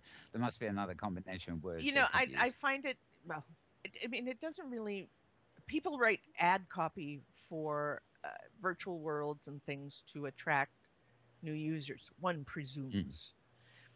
And you've probably seen the display ads for a game called War Tunes, which is apparently you can access through Facebook or through their website. And War Tunes ads have the usual semi-naked, well-endowed, pouty-lipped woman on the yeah, that one. But the text reads men only for male players only.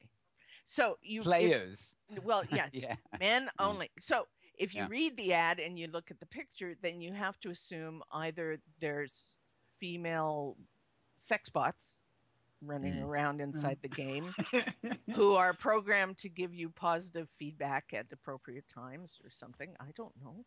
But as it turns out, because I got so tired of looking at these stupid ads, I went and did some research. It turns out it's not true. It's hokum, bullshit, nonsense, complete crap.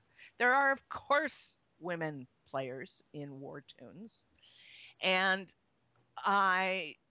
I didn't reach the same conclusion a lot of the blogs and general forums that I read had. They all concluded that it was false advertising and they could probably be sued. And I'm thinking, for what? You don't pay anything to get in there, and suddenly discovering there are women there. Well, there was a picture of a naked woman. What did you expect? But my own personal feeling is that somebody wrote it because they want more women players. Because, if you tell a girl that she can't go in the clubhouse because it's boys only, she's going to try and go in there, Yeah. This is true. So since there are a lot of, girls do game, since there are a lot of women gamers, this maybe some idiot, pimply faced 17-year-old thought, I'll encourage more girls to get in here by telling them they aren't allowed. Anyway, so that has a certain resonance to it. I mean, it's like outlawing and censoring things. I mean, I remember from when I was young, particularly, and I'm sure it's a very much useful thing, is that if you totally can't do something, then that's a good idea to. Then it's the one thing you want to do. Apparently, the game is pretty much meh. I mean, it's not very exciting. It's sort of a cross between farming and shooting trolls. It's very odd. But the ads are, not misleading, they're outright lies. And I don't think there's a lot you can do about that. I don't think false advertising, although the concept, is there, it's not like you're going to take them to a court because they said men only. Apparently one of the ads says, get the orgy you deserve. Well, if you don't think there's women in there, either it's entirely gay, or it's men playing women. Yeah. So there's some basic inconsistencies anyway. But before the days, back in the Playboy goes way back when, but that what we call the men's magazines on the top shelves of newsagents in the UK. I think they're still on the top shelf, but I'm not quite sure. But there was one actually called Men Only. But I mean, that did not stop women reading it. So it's very much the same thing. And there's, it's not something we cover a great deal, but I mean, there are two platforms that sort of qualify as metaverse to me. There was one called Red Light District, and there's another one called IMVU. Both of which are actually very big and are actually used by mixed sex players. I'm going to say it myself now. This is terrible, but the people using these platforms are certainly mixed sex, and they're, strictly speaking, they're not games. It's like playing a game being in there, but it's a human game. It's not a contrived scripted game. And they are very popular, so it's no surprise to me. And that's, as you say, actually, it does make you think better. Just putting a sign saying men only is a deliberate tactic to make women open it. Yeah. It's it's like a great big do not touch this button. So, button. Indeed. So, guaranteed to cause people to want to do it. So yeah. Well, I think I happen to know that our wonderful camera woman, Petlo Shop, is not on the seat today because she's probably doing a bit of multitasking, and I know she's actually very busy at the moment, so I don't want this show to go on exceedingly long. I think we've probably been on the air a fair while, but I was just thinking to change the subject slightly. In your intro, Tara, you did mention some things about, since we're talking about press here buttons and everything else like this, you did reference some social media thoughts you had at the beginning. I think I'll just save that for next week, Mal. It'll keep, because okay. It's in the interest of it's not a 30-second soundbite. It's a list of interesting items. So we'll save that interesting bit for another week. Right. Well, yes, I suppose in the future we will have no choice but to remain interesting, especially when Firestorm becomes interesting. Interesting. Yes, indeed. Yeah, we're going to have a new tagline before you know it, folks. Linda Labs will sue us for you. I wonder if they trademark the word interesting. That'd be fun. Right. Okay, so let's have a little roundup here. Anything else we've done? We've got through a whole load of destinations and stuff today, which is great. We really needed to catch up on some of this stuff. Any closing thoughts? Stuff you're going to be doing in the next week? Other stuff going on in the past week, and just any closing thoughts in general? And since you're our guest on Earth, I'll start with you. Oh, thanks. It's been a pleasure to be here. I'm just going to carrying on. I will give a plug to the project that a group of us have been working on and tell you that the Blackened Mirror will reappear in the next couple of weeks. And then once November's over, Safia might actually surface. I wondered about that. I'm there as usual before the show, and immediate reply, 30 seconds. Storyboards again. Yeah, but not for long. No, and between editing, the film that's already been captured, and by the way, just as a side note, she won't tell you this, and I'm sure Pet won't. But we should have a really cool outtakes reel this year. There's been some truly bizarre things going on. Tara Volatant is the special effects person working on the series, and some very odd things have happened. So look for that, and look for the Blackened Mirror. Yeah, it's been I love blooper rolls. Yeah, it's been fun. We all do, and actually, to be honest, Pet Love and I had discussed that. Is there enough for a blooper reel? And affirmative. Oh yeah.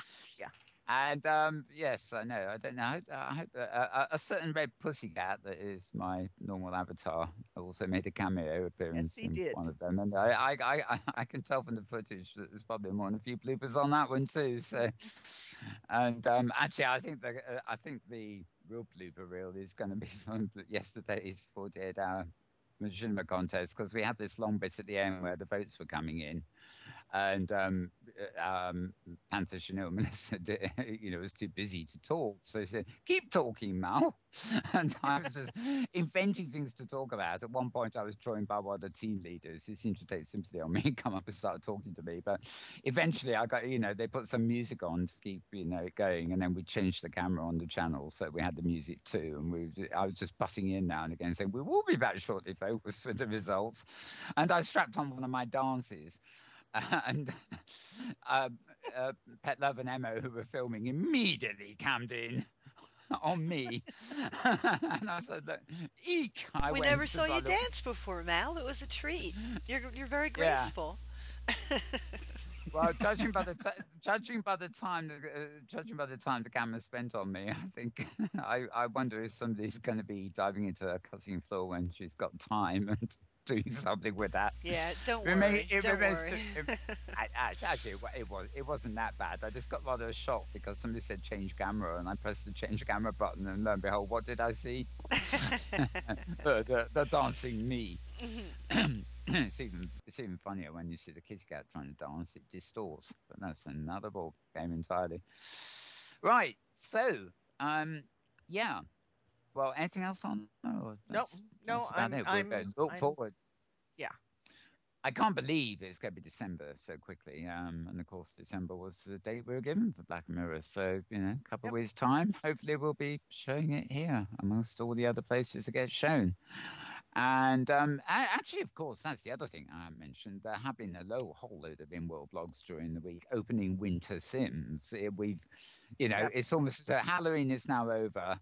And all those wonderful blogs that are talking about autumn colors and autumn's here and leaves are falling have suddenly turned into, snow landscapes and nice little fires in wooden cabins and all the things with traditional winter time. So we're going to be seeing a lot of those in our destination guides shortly, I think.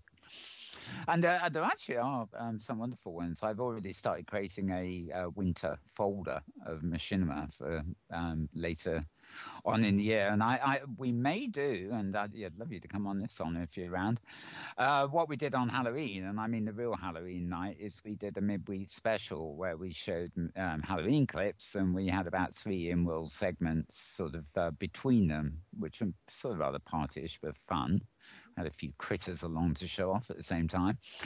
And I'm thinking of actually doing that on the winter solstice, whenever it falls. I don't know what day of the week it will be or anything else, but rather than, the Yuletide thing, rather than celebrate the obvious holidays of that period, just to have one on the equinox. And is that the 21st? Yeah, it's Saturday. Yeah. It's a Saturday. Oh, very close to the Sunday show. But I don't know, it just felt like maybe one should have a live special on the equinox in the same way we did for Halloween. But it is just a thought at the moment, so no promises. I am collecting clips for the season, though.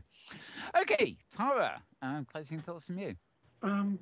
Well, other than definitely having a couple of new places I need to visit thanks to Honour today, I definitely am going to continue to try to break into the Shootopia event, because I think my project this week is going to be to track down breathable shoes. I just can't ignore this one any longer. I'm just really wondering how that works. I mean, how do you breed shoes other than wear them? And what do you, and I mean, do they breed when they're sitting in your inventory? Yeah. Anyway, that's my project for this week. You have to find out. I will find out, and I will report back. Yeah, the interview we ran the other week of the guy going on for 6 minutes really was rather elaborate. So it is quite a complex affair, but fascinating, if somewhat implausible, I should say. Okay, well, I think we're there then, if there's nothing else. So I'd like to thank Tara as always, and thank you especially, Honour McMillan, for joining us again. And it was my pleasure. Thank you for having me. And I hope it won't be so long again. It has been a goodly few weeks since you've been on the show. Better. I promise. You are much missed. Thank you. Are much missed. Thank you. And a very big thank you to Petlov. Of course, who we're now going to let get on with. Thank you so much. Huge inventory of stuff you got there, Petlov. So the ghost behind the camera, speaking live on air there. So that's fine. So I'm just going to check the channel here and restart the playlist that we were on earlier. We do, as always, start the second half of the show with the first. Well, it's divided in sections. We got no destinations this week, oddly enough, but we got all the rest. And the first section is Machinima. So we have Ed. Got to pronounce that right, and I've lost my cue. Vespucciano. Yeah. So we have this wonderful PAT clip from Ed to start with as a sort of tribute, and a couple of short pieces, but also we got another rather old machinima that came to light this week because some of the individual sections of it have been posted. It was a sort of collaborative effort. It's about housewives, rather amusing. So we're going to show that. And then we got plenty of Inworld shows. We got the 3rd edition of SL Fails, all about things that go wrong in Second Life, which is very interesting. And I'm showing the first of 2 episodes of a show called SL Lady. I don't know whether there will be more other than the 2 shows. We'll show the second one next week. Basically, it's an August and a September edition, which I've just discovered and quite like as fashion shows go. Whether there's more coming up, I don't know, but we're going to show the ones that have been posted. So, yeah, lots of fun stuff to come up in the show to keep you going for probably about the next 3 hours if you care to stay live on the channel or check it out later. And if you want to show a replay of this particular show, the Inworld review segment, you'll be able to find it also on the Mal Burns channel at YouTube.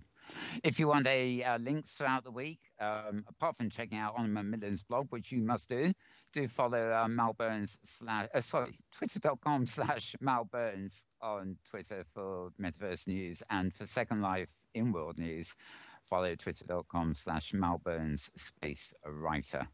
So you can take your choice, or better still, subscribe to them both. So with that, we will say goodbye for this week. We'll be back same time, same place, and have a good one. Meanwhile, prepare for winter. It is arriving.